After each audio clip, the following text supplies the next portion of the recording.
Nah ini pertanyaan gue, pernah dengar Brian Johnson nggak? Ya. Nah, Brian Johnson kan punya misi, dia orang yang sangat kaya tadinya, bikin startup udah exit, terus dia misinya nggak pernah mati kan? Betul. Jadi dia itu bikin yang namanya blueprint. Dari blueprint ini menurut dia yang pertama paling penting tuh tidur. Ya. Tidur, habis itu makan. Kalau gue nggak salah, habis nutrisi yang masuk tuh, jadi dia kontrol gini. Kalau makanan dia bukan apa yang dia pengen makan, tapi apa yang organnya sebenarnya pengen makan. Iya, Jadi betul. dia tanyanya terbalik tuh. Karena menurut dia organ tuh ada umurnya. Iya, Jadi betul. kalau lu bisa atur umur organnya, itu lu bisa hidup, basically lu bisa delay agingnya. Jadi dia delay aging 0,67. Gak tahu kalau dia bener atau salah kan. Iya. Jadi basically dia jadi manusia yang paling banyak dites semuanya ini untuk longevity. Karena tikus sekarang udah bisa terbukti hidup lebih panjang sekarang. Iya. Tikus tuh udah bisa. Menurut lu mungkin gak manusia itu bisa perpanjang perlambat aging bisa seperti itu? Dengan teknologi sekarang ya. Karena aku melihat sendiri masalahnya. Jadi lu sendiri. Iya, ini melihat sendiri. Jadi karena gue lagi pengen, jadi aku penasaran. Gue jadi penasaran. Akan ngomong di 3 hal ini. Pertanyaan menarik, aku gak pernah namanya, aku udah menduga akan muncul pertanyaan-pertanyaan aneh kayak gitu. Asu dia susah lagi jawab. Jadi itu jawaban benar banget si Brian tuh. Jadi dia bilang kan kalau gak salah, yang terakhir tuh stres. Jadi jadi harus punya keluarga ya, dan teman-teman. Keluarga atau teman. Jadi dia bilang yang pertama tuh tidur. Betul. Tidur itu adalah saat si organ itu recovery. Makanya kan aku selalu bilang, orang yang shift malam itu udah satu langkah di belakang orang lain.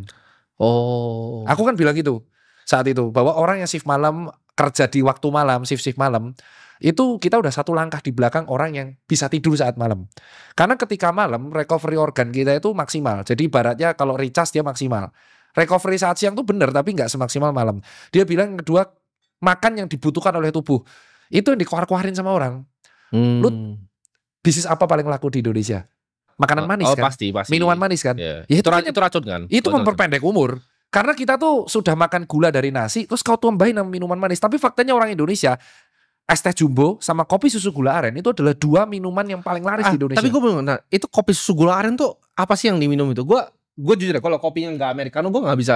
Kopi kasih gula. Iya, gue nggak bisa. Gulanya tuh double rasanya. Jadi gulanya dari susu laktos itu udah 8 gram sama gula tambahan. Bukan yang nggak enak kayak gitu. Kopi kan harusnya rasanya bukan pakai gula. Orang Indonesia tuh suka manis. Makanya pas aku lihat industri apapun yang di Indonesia laku, yang kaya tuh pasti es teh manis. Pantes dok, gue tuh kadang ke kafe ya, yang biasa gue nggak datengin. Gue mintakan es americano, pakai gula pak. Hah? Gue kayak, lu sekolah di mana barista lu pakai gula? Karena memang akhirnya dia kenapa tanya kayak gitu? Karena orang Indonesia banyak tuh berarti yang begitu ya.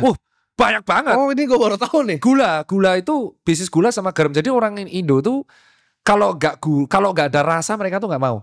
Dan aku tuh confirm ke teman-teman yang kuliah di luar negeri. Mereka tuh makanan awalnya tuh hambar dan garam tuh suruh nambah sendiri aja. Dan bisa request. Nah itu yang nomor 2 ya. Jadi terus yang nomor 3 itu bener banget dia bilang stres. Terus yang keempat tuh kalau bisa olahraga. Nah tapi ada yang kelima nih. 5 tuh teknologi. Dan aku ngeliat, aduh ini ribet lagi ngomongnya. Aku gak bisa sebut namanya, tapi kalau off the record bisa. Ada seorang pengusaha klinik dermatologis ternama di Indonesia. Gede banget kliniknya, dan aku kenal. Dia itu kulitnya sangat muda coy. Umurnya udah mau kepala 6. Tapi kulitnya itu. Jadi dia berhasil anti-agingin kulitnya? Iya bro. Jadi ini benar, ini pengusaha kaya raya banget. Tapi silent ya, silent rich. Jadi dia ngusaha klinik dermatologis. Setiap kali aku meeting sama dia suami istri. Istrinya tuh kayak gadis umur 20 tahun pak kulitnya. Padahal udah mau kepala 5. Sementara suaminya sehat banget kulitnya. Pas aku tanya, ini gimana coy tipsnya? Saya gak pernah olahraga dok. Asu aku ditantang, dia juga dokter gitu. Ternyata aku gak pernah olahraga gitu. Nah jarang malahan. Kamu gak usah ngoyong-ngoyong, gak usah maksa-maksa, nanti mati loh. Lah Pak dokter gimana nih bisa halus gini kulitnya? Ya dia memanfaatkan teknologi yang sudah ada. Jadi dia meneliti, dia jadi probandus penelitiannya. Iya itu kayak Brian Johnson persis berarti. Persis kayak gitu. Nah orang yang begini tuh udah mulai banyak. Jeff Bezos salah satunya. Lah ini di Indonesia banyak. Lah itu, 2 itu partnerku. Aku melihat sendiri di depan mata. Kuliah itu bagus banget. Literally bagus banget.